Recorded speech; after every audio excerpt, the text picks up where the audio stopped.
Jo crec que també d'amor, però bàsicament de sexe. Me gusta el sexo, m'agrada el sexe. Així de valenta és la seva autora, que, home, no és una sexòloga, no és una especialista en el sentit que no és una dona que hagi estudiat per ser una professional sobre aquest tema. Tampoc és actriu porno, no és exprostituta, no és una adolescent, és escriptora, això sí, i és una dona que estima el sexe per damunt de totes les coses. La Roser Amics, fora aplaudiment. Roser, benvinguda. Hola. Com anem? Molt bé, molt bé. De fet, jo crec que cal aquest matís perquè habitualment escriu sobre sexe un especialista, no? Sí, estem molt acostumats... Algú que s'ha dedicat acostumats... professionalment. Sí, sembla que els altres no poden parlar de sexe. I per què? Home, de fet tothom pot parlar de sexe i la Roser Amics ha anat al mercat a parlar de sexe i a esbrinar si a la gent li agrada o no li agrada el sexe. T'agrada? Molt. Vale. Portem 35 i més 2, 37 anys de casats i sempre hem fet Sí, sexe. sí, fa molts anys. I continuem, continuem. Sempre hi ha hagut picardia Sí. en el peix, no? La peixatera i tal. Sí, i no, què veu fas, què veu talles, què veu peles, i jo, bueno, soc discreta, però dic, sí, clar, ho faig molt bé, és que fans, que pelo, i llavors ja està, has trencat la coseta i ja riu tothom. Tiren la canya i tu Està bé, segueixes. sense passar-te sempre, El que està comprovat és que la sexualitat és bona per cos. Com el peix. Sí, més o menys, sí. No creus igual, tu? Abans ja estava molt tancat, ara ja és molt obert. Sempre dono salut, una mica de sexe, sempre dono salut i trobes millor. S'atreviria a dir obertament, a mi m'agrada el sexe? Agradar el sexe sempre m'ha agradat, el que passa que arriba certa edat que llavors ja no com quan tens 30 anys, perdona, quan tens 30 anys és una cosa i ara pues, és una altra. La senyora que estava al costat no tenia cara com de gaudir del sexe, amb la lletra. Tens tota la raó. De fet, també la vaig entrevistar a ella i no servia No, per, no era per, mateix, Tu, no? Roser, per donar tu alegria. proposes al teu llibre dir m'agrada el sexe davant del mirall. Sí, És una teràpia, això? a veure, l'ideal seria dir-ho obertament, al mercat, al carrer, aquí a la tele, m'agrada el sexe. Però si no t'atreveixes, ves fent com un entrenament i a casa davant del mirall. Davant del mirall. I això Sí. funciona. Sí. Però davant del mirall has d'estar completament nu? No, pots No anar... Del que es tracta és que reconeguis a tu dient que t'agrada el sexe, perquè potser és una cosa que, sense adonar-nos-en, tenim com por de dir-ho, com si fos una cosa dolenta i no ho és. De fet, tu reconeixes al teu llibre que vas aconseguir començar a divertir-te amb el sexe gràcies a confessar-te a tu mateixa primer les teves pors i després a la teva parella. Molt O sigui, bé. fins que no vas confessar-te, fins que no vas interioritzar quin era el teu problema, no vas gaudir del sexe. Exactament. És que hi ha un procés en el que, en el moment que te n'adones de totes les xorrades que et bloquegen, que et fan por, canvies totalment. Quins són els problemes més comuns, segons tu? Els més comuns és que no t'agradi el teu cos, que tinguis complexes, i llavors, clar, si estàs pendent de ai, que em veuran la panceta, ai, que potser no li agradarà això o l'altre, no pots divertir. Tu parteixes no de la base que relaxes. si algú està al llit amb tu és que li agrades. Exacte, jo recordo de dir, a veure, no compliquis la No vida. compliquis la vida. Si està amb tu al llit és perquè li agrades, no comencis tu a criticar-te. Aquesta manca d'autoestima, aquestes pors, venen reflectides al llibre. Per això tu proposes alguns trucs, com per exemple fer-te fotografies, també. Sí, el tema de les fotografies és força divertit perquè jo ja... El que faig, jo explico coses meves perquè la gent simplement tingui un exemple més. I l'exemple en aquest cas és que jo em dedico a fer-me fotos als lavabos públics a llocs que vaig com una col·leccionista del cul. Del cul. Que és la part que una dona no es veu i que, a més, ofereix com més complexes, més Tu entres a un bar, per exemple, Sí. o una discoteca, Sí, o al liceu. o al liceu, i dius, vaig al bany. Sí. I quan vas al bany, agafes la càmera de fer fotos, o l'iPhone, Sí. i aleshores, en el mirall, Sí, fas la fotografia. té tota la seva estratègia, perquè t'has de posar així, l'angle...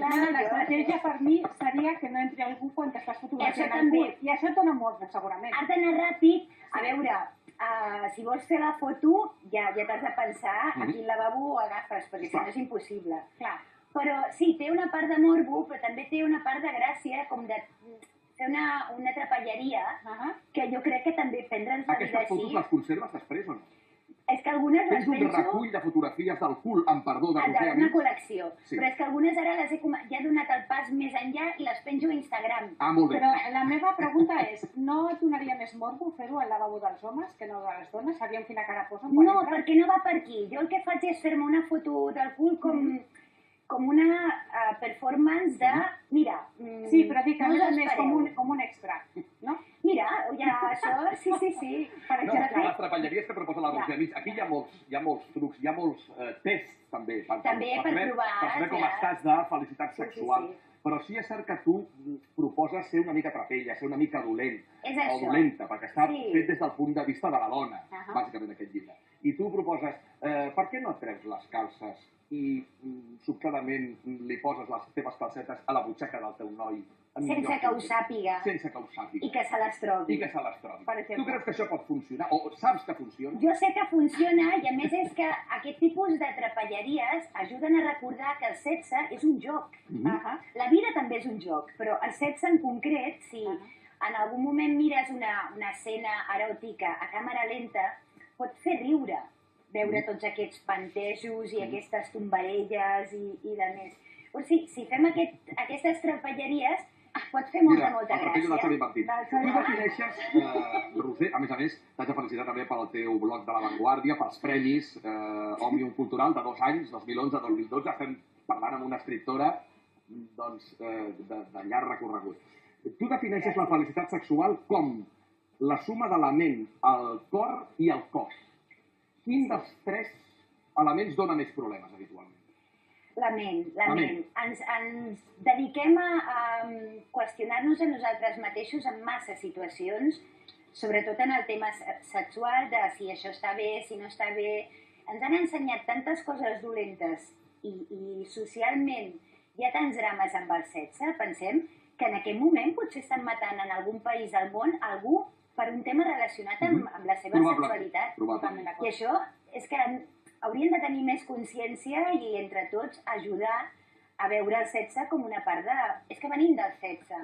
No existiria... Tu parles dels pares, Sí. i òbviament costa de vegades imaginar els nostres pares practicant el sexe, però si no fos per ells, òbviament no hi seríem aquí. És que no jugaven a partits. Quan estaven fabricant-nos, no estaven fent altra cosa que tenir sexe. Tenir sexe però que no gaudien del sexe. O sigui, Clar era que molt sí, diferent. i tant. Alguns sí, d'altres no. Alguns sí, jo crec que amb alguns la no. mentalitat antiga, crec que sobretot les dones igual no gaudien com els No, homes. potser no es permetien dir-ho, però a veure, una miqueta d'alegria havia de donar, si no... El sexe dona alegria i Molta. també necessita un preludi, un previ. Tu proposes parlar del sexe abans de practicar-lo, abans de fer-lo. Sí, jo el que penso No al és... llit. Exacte. El que penso és que no hem de tenir la complicitat prèvia per sentir-nos còmodes i hem de tenir també una miqueta de vista de no li retreguis alguna cosa relacionada amb el sexe a la parella al llit, perquè llavors ja complica molt. Bastant. Però és que hi ha gent que diu ai, és que no em toques, és que no em fas això, en el moment de... No, sigues llest i ves-t'ho treballant abans. O sigui, tu proposaries parlar de sexe després de sopar. Jo proposaria, per exemple, després de sopar està molt bé si de sobretaula, però, per exemple, començar el dia dutxant-te amb la teva parella i ja està, només dutxar-te i cada una a treballar per tenir aquesta complicitat de veure... Tenim un cos i tenim unes ganes i... Si et dutxes, jo crec que arribes a la feina. O no. A tenir disciplina. Ella parla del sexe matiner, parla també de la dutxa, parla del pijama o no pijama, millor no pijama. Aquí hi ha moltes claus.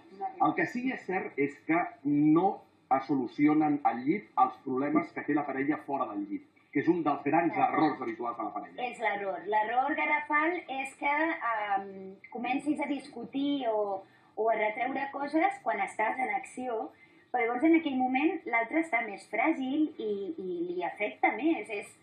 És com, ostres, ara no m'ho esperava, no tens reflexes per Et baixa la libido, vamos, que si et diuen una cosa així... És que no convé, hem de recordar això i sobretot recordar que tu perquè estàs amb aquella persona pensa en el que t'agrada, no pensis en el que no. El que passa és que no és tan fàcil, Roser, saber per què una parella no funciona o saber per què una parella no està passant per una bona ratxa. No és tan fàcil diferenciar la qüestió purament sexual d'una altra qüestió que pot ser de convivència i d'altres valors, no? Jo el que defenso és que una bona vida sexual facilita aquesta complicitat i no em refereixo que s'hagi de tenir molt sexe o fer coses molt espectaculars. Jo penso que hauríem de tornar a la complicitat i la tranquil·litat de que cada un pugui dir quant de sexe necessita, com, per què... Però de debò és tan senzill ser honest amb la parella abordant tots els temes reals del sexe?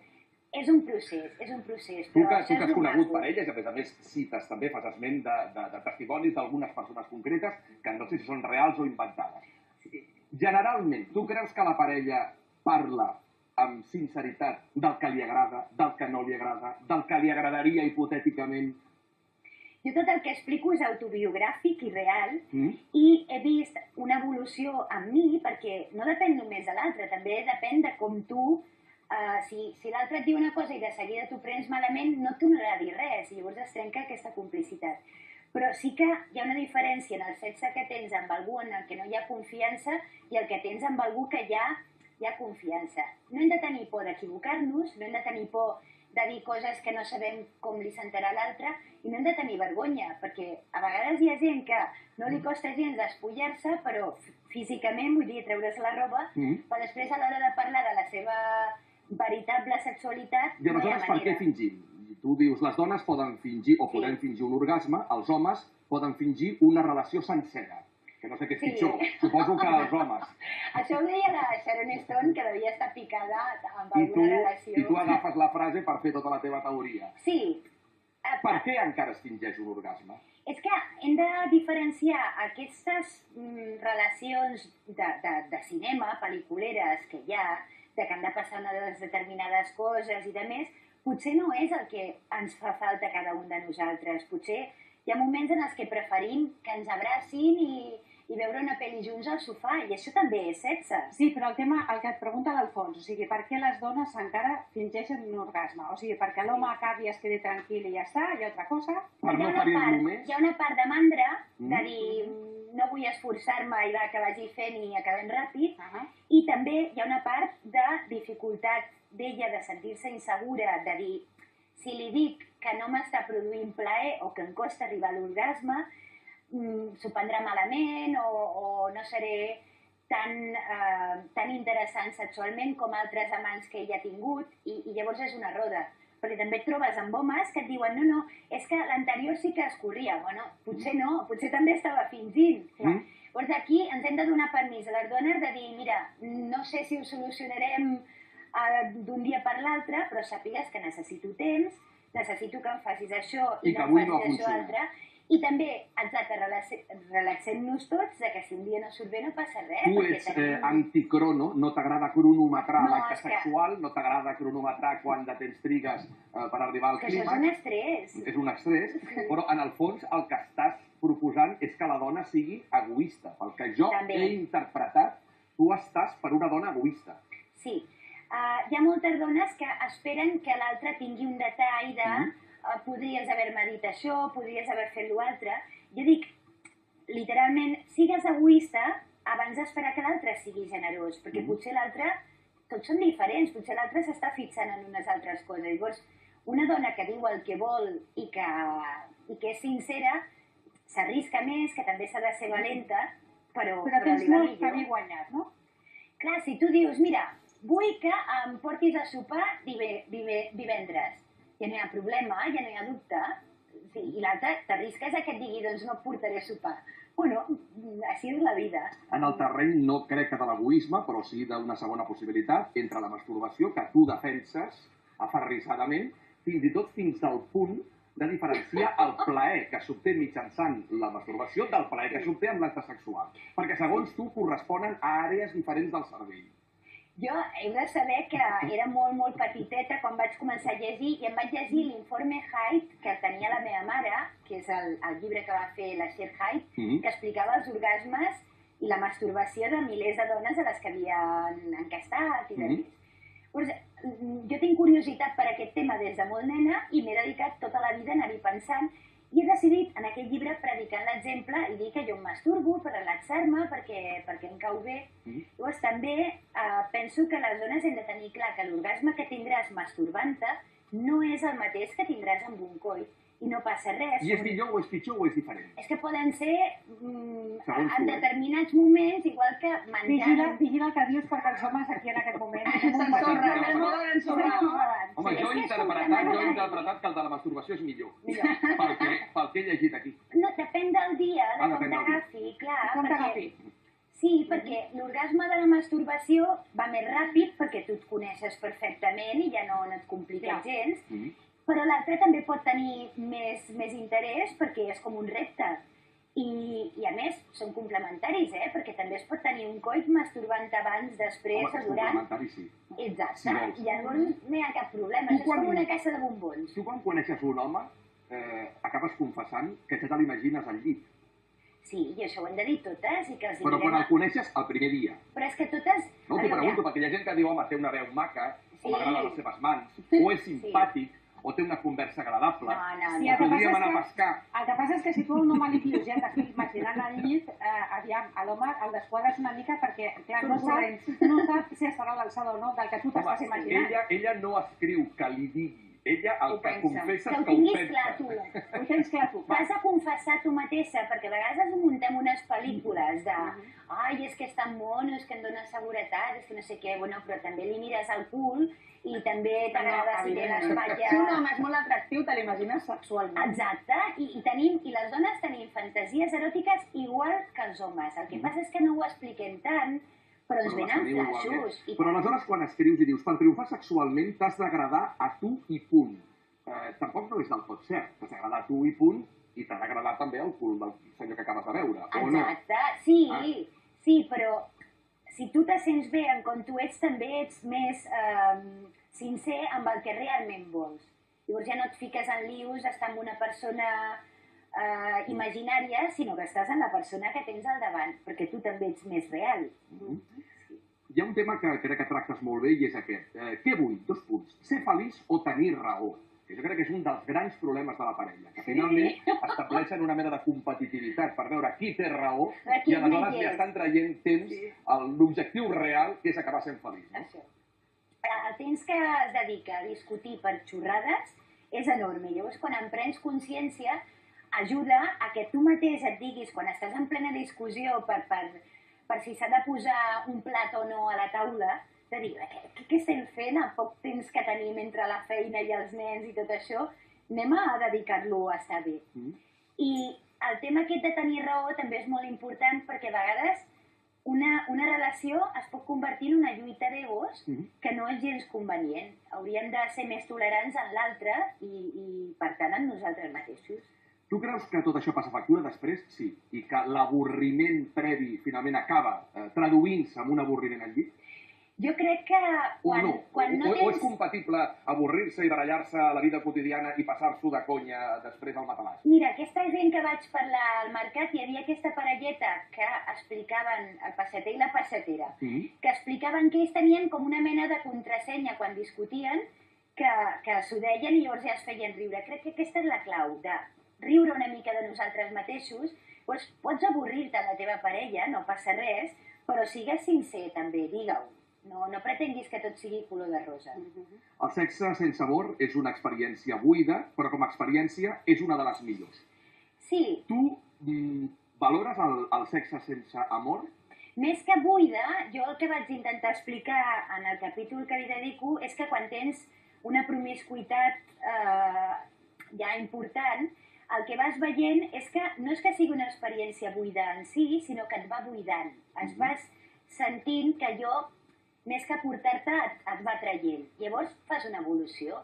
Jo no dic que sigui una cosa millor que l'altra, però sí que està bé tenir consciència. Però tu has passat per aquesta època. Sí, jo aquí explico coses que bueno, la meva mare em va dir l'altre dia, ai, que he sentit per la ràdio que has fet un llibre. Jo pensava, espero que trigui a la teva mare ha llegit el llibre? Encara no, perquè si no ja m'hauria dit. La teva mare, allò dels bars del carrer Major, no ho ha llegit encara? No, tot això no... I els 4 homes tampoc? No. A l'hora? 4 a l'hora? Home, sí. Si està veient el programa ja ho sap. Sí. Ara El mateix. que passa és que després d'explicar la seva experiència, l'últim capítol diu que en aquests moments és una dona absolutament feliç amb un tal Víctor. El Víctor és el Víctor que jo conec? I tant, i tant. Sí, sí. Sí. L'important, jo li dedico el llibre perquè... És el Víctor que canvia de semàfor cada 2 per 3? Sí, És un Víctor que té un semàfor del Degà, Un que tripé, el posa vermell, el vermell el posa verd. Té un criteri Sí, sí. I és igual de dispers amb tu? A veure, quan li dedico el llibre, li dedico perquè moltíssima part d'aquest llibre l'he parlat amb ell, a banda de les pràctiques i de més, que també explico alguna coseta, i penso que és important, com a dona, dir que no és jo parlo com a dona i els homes estan a una altra banda, sinó jo estic amb un home en aquests moments el que li dec molt, li dec haver pogut parlar de certs temes amb ell per saber més. No, i ho dius, és l'home amb Sí. qui més i millor he pogut parlar de sexe, a més de practicar-lo de meravella. No el Exacte, canviaria per ningú. exacte. Jo no sé en aquests moments l'ego del Degà. Tapa els núvols. Deu estar pels El núvols. tapa els núvols. L'ego ara del mateix. Degà. Avui S'ho suda. mereix, clar que s'ho mereix. Sí, sí. I s'ho ha currat, s'ho mereix. Exacte. Tu Però creus això també que... ho hem de fer, reconèixer no només dir les coses dolentes per rondinar, també hem de ser generoses, les dones, i quan ho fan bé, ho fan bé. Dius, la felicitat sexual no s'acaba, s'abandona. Sí. O sigui, aquella gent que diu se'ns ha acabat la felicitat, segurament ha estat més que un punt final sobtat, un abandonament progressiu, no? Sí, és que aquesta actitud de no treballar-t'ho, de no mantenir, també parlo de que has de mantenir un entrenament, perquè si no se t'oblida. És una cosa que tampoc no es pot abandonar, de dir, no, és que nosaltres ara ho fem un cop al mes. Home, parla amb la parella, perquè potser la parella vol fer-ho més sovint i tu no li estàs deixant. I aquesta deixadesa pot passar factura, sí. Doncs les claus les teniu en el llibre M'agrada el sexe, perquè hi ha test, hi ha puntuació, fins i tot pots jugar a saber quina nota treus. I és un bon sistema per parlar amb la parella, li fas el Home, test. I jo crec que s'ha de llegir conjuntament, aquest llibre, no? Sí. Jo no hi crec amb les notes, sincerament. No, home, la nota no, però la temperatura, més que una nota, no és una nota, és una temperatura. temperatura. Una temperatura de felicitat sexual. No, i és també una manera de posar temes sobre la taula Sí. i començar-los a comentar, que potser no n'has parlat. Hi va haver una dona que s'havia llegit el llibre, que em va dir l'altre dia, que li havia anat al matí al seu marit i li havia dit, escolta, que sàpigues que em masturbo. Portaven 20 anys casats i jo li vaig dir, bueno, està molt bé, però ara parla una mica més amb ell, perquè potser s'ha quedat d'ara. S'ha quedat una mica garrativat. Imagina't, no t'ho esperes. Aquí tenim l'adreça electrònica. Roser, un cop més felicitats. Que segueixin vosaltres. els teus èxits, no només en el món editorial, també en el món audiovisual, que sé que prepares coses importants. Moltes gràcies. I també el blog de lavanguardia.com, un dels més seguits. Gràcies, Roser. Fora aplaudiment per la Roser Amins. Ens quedem amb tota la informació del temps i la Mònica Usada.